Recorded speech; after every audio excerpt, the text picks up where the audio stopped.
The summer sun poured down gently on Maplewood Street, the kind of street where laughter used to echo between neatly trimmed lawns and chalk drawings painted the sidewalks in pastel joy. But that morning, something felt different. A small wooden crate sat at the curb with a handwritten sign, "Buy my lemonade, it's to help my sick mommy." Next to it, a little girl in a faded pink dress stood on tiptoe to pour lemonade into a yellow plastic cup. Her blonde ponytail caught the light like a halo, but her eyes carried a quiet sadness far too old for her 7 years. Just a few steps behind her, under the shadow of a maple tree, sat her mother, thin, pale, and lost in a silence that spoke of exhaustion and broken hope. If you're new here to Soul Spark, make sure to hit that like button, drop your thoughts in the comments, and subscribe for more stories that'll touch your heart and remind you of the strength we all carry inside. Her name was Lily, and her mother was Sarah. A few months ago, life had been different, warm, full, and safe. Sarah worked double shifts at the diner down on Maple Avenue, while Lily spent afternoons coloring in the back booth, waiting for her mother to finish. But then came the sickness, an illness that crept in quietly and stole everything piece by piece.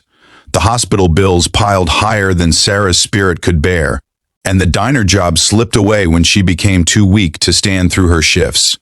Their savings vanished, then their car, and finally, the little apartment they'd called home. They ended up staying with Sarah's sister for a while until pride and shame drove her out with Lily to a small rented room miles away. That day, Sarah could barely lift her head, but Lily had a plan. She remembered how Mommy used to say that people were kind if you gave them a reason to be. So, she took an old crate, made a sign with a black marker, and filled a pitcher with lemonade made from the last lemons they had. She set it up by the curb and waited, hoping someone, anyone, would stop. Hours passed under the relentless summer sun. The lemonade grew warm and Lily's hope began to wilt. Cars rolled by, drivers glanced, then looked away. Maybe they didn't see her. Maybe they didn't care. But then, the low rumble of engines filled the air, deep, thunderous, and rolling like a storm from the distance. Lily turned her head, and what she saw made her heart skip. 5 big motorcycles coming down the street, glinting chrome and black leather cutting through the quiet neighborhood. The neighbors peeked through curtains, mothers called their kids inside. Everyone knew what bikers meant. Trouble, tattoos, noise, and danger. But Lily didn't run. She just stood there, clutching her plastic cup, watching as the bike slowed and then stopped right in front of her stand. The men who stepped off looked like they belonged in another world. Tall, bearded, covered in ink and attitude. The leader, a broad man with silver in his beard and the word Hell's Angels stitched on his vest, walked up first. He knelt down to Lily's level, removing his sunglasses. His eyes, unexpectedly soft, met hers. "How much for a cup, sweetheart?" he asked, his gravelly voice breaking the silence. Lily's hands trembled slightly. "It's 50 cents, she said, but you don't have to pay if you don't want to. I'm just trying to help my mommy. She's sick." The biker turned his head slightly to where Sarah sat under the tree, her thin hands wrapped around her knees, her face pale and tired. Something in that sight hit him. Maybe it was the way she avoided looking at anyone, or maybe it was the way Lily spoke with a kind of bravery that came only from desperation. He smiled gently and reached into his pocket. Instead of coins, he pulled out a thick roll of bills, peeled off 100, and placed it in the empty jar beside the crate. "I'll take 1 cup," he said, and the other bikers nodded silently behind him, pulling out bills of their own. Within minutes, the jar was full. Lily's eyes widened in disbelief. She looked at her mother, who finally raised her head, confused, overwhelmed, tears pooling in her tired eyes. Sarah tried to stand, but her legs wobbled. I can't take that," she whispered, her voice weak. The biker leader shook his head. "You're not taking anything, ma'am. Your little girl's got a business here, and we're just paying for the best damn lemonade we've ever had." The men laughed softly, sipping from their yellow cups like it was the finest drink in the world. But what happened next turned that chance encounter into something far deeper. As they talked, one of the bikers noticed the bruises on Sarah's arm, faint healing, but unmistakable. He exchanged a glance with his leader. The laughter faded, replaced by quiet understanding. The man crouched again, this time his tone gentler. "Ma'am, someone hurt you?" Sarah froze. Lily looked up at her mother, then at the man. "Mommy doesn't like to talk about him," she said softly. He took all our money and left.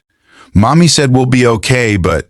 Her little voice cracked and she looked down. That was all the bikers needed to hear. They didn't ask more questions. They didn't need to. The leader, whose name was Red, stood slowly and turned to his men. "Boys," he said, his voice low and firm, "we're gonna find this son of a bitch." Sarah tried to protest. "Please, no, don't get involved. I just need to keep Lily safe, that's all that matters."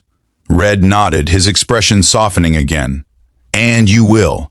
You got my word on that." That night, under the hum of garage lights and the smell of oil and metal, the bikers gathered. They weren't just rough men who rode for the thrill. They were a brotherhood forged from broken pasts. Red had once been a soldier. Another had lost his son to a drunk driver. They knew pain and they knew injustice when they saw it. So when they found out who had drained Sarah's bank account and disappeared, her ex, a man named Tom, who'd stolen her savings and left her drowning in hospital bills, they decided to ride. They tracked him to a bar 2 towns over. Red walked in first, calm but radiating power. The bar fell silent as he approached Tom, who was laughing with his buddies over a game of pool. "You Tom Weaver?" Red asked. Tom looked up, half drunk and arrogant. "Who's asking?"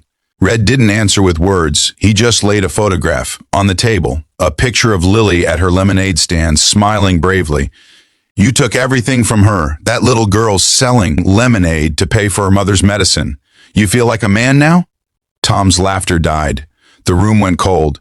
The conversation that followed wasn't loud, and it didn't need to be. By the time Red and his brothers walked out, Tom knew exactly what he had to do. The next morning, Sarah woke to a knock at the door. When she opened it, an envelope lay on the step, thick with cash, more than she'd ever seen. No note, just a folded piece of paper with 3 words, "For Lily's mommy." Weeks passed and Sarah began to heal. Not just her body, but her spirit. With the help from the bikers, she found a new job at a small community cafe. They even helped her move into a better apartment, one near a park where Lily could finally play again without worry. Sometimes, on Sunday mornings, the rumble of engines would echo down the street again. Lily would run out with her pitcher and cups ready, and Red and his men would line up for the best lemonade in town. They never took money back from her. But they did take something else, a reminder of hope, of kindness, of how even the toughest hearts can carry the gentlest love. And one evening, as the sun set behind the trees, Sarah looked at the horizon and whispered to herself, "Angels do exist. They just ride motorcycles." Before we close this story, take a moment to like, share, and subscribe to Soul Spark if this story touched your heart. Leave a comment below about what kindness means to you, because even one small act, like a cup of lemonade, can change someone's world forever.